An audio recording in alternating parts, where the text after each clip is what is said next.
Thank you, Dr. Lima. Now we have Dr. Divya Kishan. She's Assistant Professor at Government Medical College, Kollam. She'll speak to us on Prism and cover a step-by-step guide to measurement of ocular deviation. Over to you, Divya. Good morning, everybody. First of all, let me thank Dr. Sija and KSOS for giving me this opportunity to present on the topic Prism and Cover, a step-by-step guide to measurement of ocular deviation. So you can have squint of various types. It can be a committant squint or an incommittant squint. A committant squint is the one where the deviation remains the same in all directions of gaze, whereas an incommittant squint, the deviation varies in different directions of squint. It can be exo, ESO, hyper, or hypo. And in order to measure the deviation, what we use is usually prisms. And you have basically two types of prisms. You can either have glass prisms or plastic prisms. And the plastic prisms itself can come as loose prisms or as a prism bar. Now, what does a prism do? The prism usually, it bends the ray of light to the base. So for the observer, it appears as if the image has been shifted to the apex of the prism. So you can see here, when you look at this pen, you see it tends to appear as though it is displaced towards the apex. So other than the measurement of deviation, there are a lot of other uses for the prisms, which includes diagnostic and therapeutic things. The diagnostic ones would be the measurement of the fusional reserve, diagnosis of microtropia to assess the likelihood of diplopia, and you also can have the 10-based prism test for the visual acuity assessment in children. And the therapeutic uses would be to build the fusional reserve and also to relieve diplopia. So holding the prisms, the direction is also very important. So glass prisms has to be placed in the Prentice position, whereas plastic prisms can be placed in the frontal position or parallel to the infraorbital rim. Now we come to the topic proper, that is measurement of ocular deviation. To start with, you assess the visual acuity and then you start on with the Hirschberg test. So Hirschberg test, you shine the pen torch and then you see for where is the reflex falling with respect to the center of the pupil. Then you do the cover test with an accommodative target, the patient looking at the accommodative target, and then the child is looking at an accommodative target, that is very important, and then you shift this occluder from one eye to the other, and then you see for what is the movement that is happening in each eye.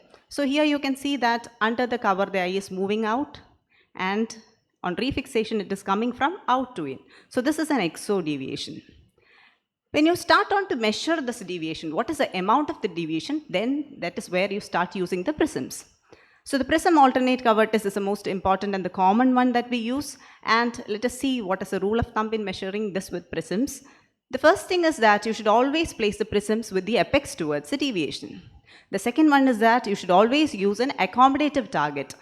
So let us see how it is being measured. So this was the condition where the eye was moving from out to in, so you have to place the prisms with the apex pointing outwards, and now the patient is still looking on the accommodative target and you are moving the occluder from one eye to other. So in spite of keeping the prisms, you find that there is some amount of reflex movement that is happening.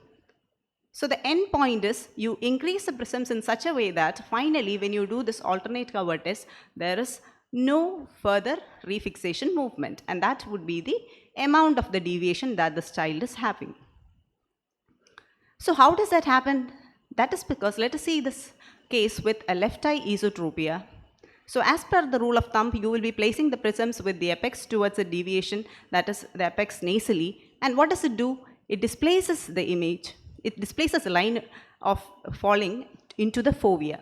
So when you do an alternate cover test, there will not be any further movement. But what about very large deviations? Sometimes the maximum prism that is present in your armamentarium, maybe 50 prism diopters, may not be enough to neutralize this particular deviation. So now what can we do? Can we add up the prisms?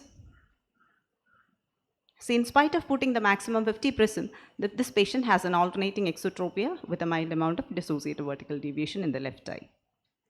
So the third rule of thumb is you should not stack prisms together. So that is because the light rays cross the interface between the two prisms at much greater angle than the calibrated angle of incidence, producing a deviation that is larger than the sum of the labels of the stacked prisms. So you should not stack the same direction prisms together. So instead, what can you do? You can split the prisms between the two eyes, and then you can still perform the alternate cover test till there is a neutralization of the deviation that is occurring. So suppose I'm keeping 40 plus 30 prism diopters. So what would be the deviation amount that I'm going to calculate for the surgical dosage?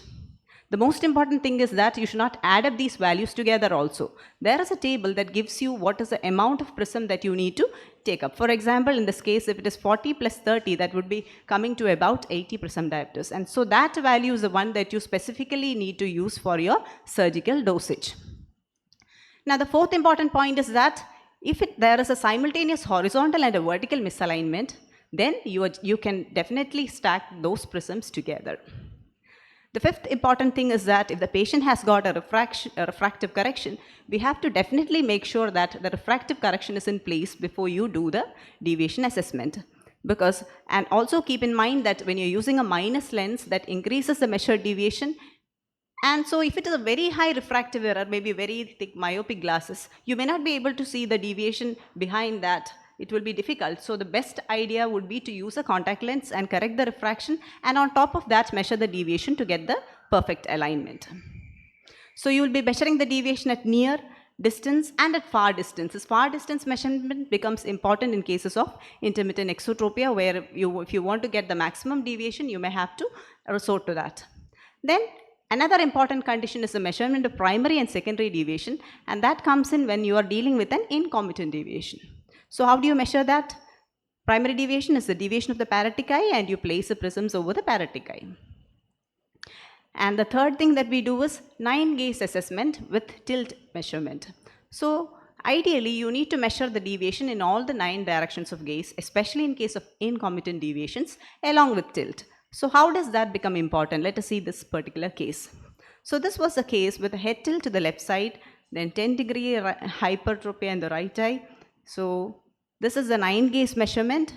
And what does it show? It tells you that there is a right hypertropia that is worse on opposite gaze and better on opposite tilt, and that helps you to clinch the diagnosis that this is going to be a case of a right superior oblique palsy. Now, what about in patients with poor vision? We said that an accommodative target and fixing is mandatory in order to assess the deviation. But if the patient has got poor vision, it is always better to do a Krimsky's test. So by placing the prisms, you tend to get the light reflex focused on the center of the pupil. This is a modified Krimsky's test. Now, in spite of knowing all this, sometimes you see that you always get a value that is different from that of a consultant. So why does it happen? What are the problems that can occur when you are trying to measure deviation? The first and foremost is that you may not be controlling the accommodation properly. You may be using a pen torch as a fixation target, and that is not an accommodative target. So definitely the amount of deviation that you get will not be accurate. So it is mandatory to use an accommodative target into which the patient will definitely focus and accommodation is controlled. Now the second thing would be a variable distance, working distance of measurement. For near, you may be keeping the object very close or further. So a standardization of the working distance while measuring the deviation is also important. So 1/3 of a meter for near and a Snellen star at a distance of 6 meters would be an ideal option. Now, suspending tonic fusion is also important. Sometimes you find that in cases of intermittent exotropia cases, after prolonged patching, then only you will be able to elicit the real maximum deviation. So, in these conditions, it is always better to patch the eye for maybe about 30 minutes and then measure the deviation to get the correct one. Now, physiological redress fixation movements can also be there, and these can be addressed by if you can move the occluder slightly away from the patient's face to allow the peripheral vision of the occluded eye. And in incomitant deviation, the correct placement of the head position is also mandatory, because a slight tilt to either side can bring about a very large variation. And in poor vision, we have already discussed, we may have to resort to the Krimsky's test. Now, another type of prism test measurement of deviation is a simultaneous prism cover test. In the prism alternate cover test, what we are measuring is the total deviation. That is, it is a sum of the latent and manifest deviation. Whereas in a simultaneous prism cover test, what we measure is only the tropia. That is, we are not bothered about the phoric component of that. So And the next special type of Prism test is a Prism undercover test, which you do in conditions of patients with dissociated vertical deviation.